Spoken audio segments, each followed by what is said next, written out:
Russia has always tries to expand its territory. It is today the largest country on the planet. Why they need more territory, nobody knows. But that's what they're after. And in these days, what they're taking are those two large areas. While the Opium Wars are going on, and while the Taiping and Yen rebellions, the two big ones, are happening simultaneously, the Russians go to the Qing and say, hey, we'll deal with those foreigners for you. We'll be an intermediary, but just sign on the dotted line for these treaties, giving us all this land. And the Chinese were vague on geography, and they didn't believe in treaties. They thought they'd get it back later. So Russia gets all this stuff. Once Russia gets this stuff, that's why they want the railway, because they want to integrate it in there. Russia builds the green part, which is the Chinese Eastern Railway, in order to stake out its plans for empire. And also notice it wants the warm water port, that's the orange part going down to Port Arthur, because Vladivostok, prior to the age of icebreakers, is frozen solid several months of the year.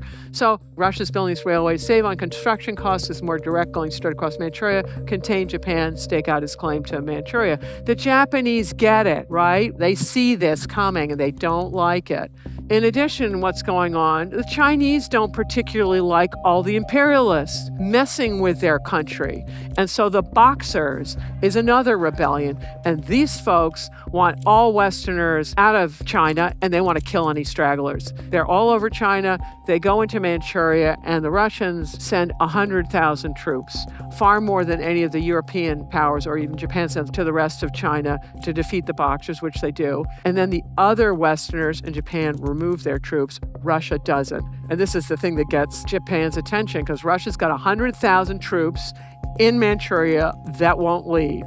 And that's when Japan is sick of Russia procrastinating, and we're going to wind up getting into the Russo-Japanese War.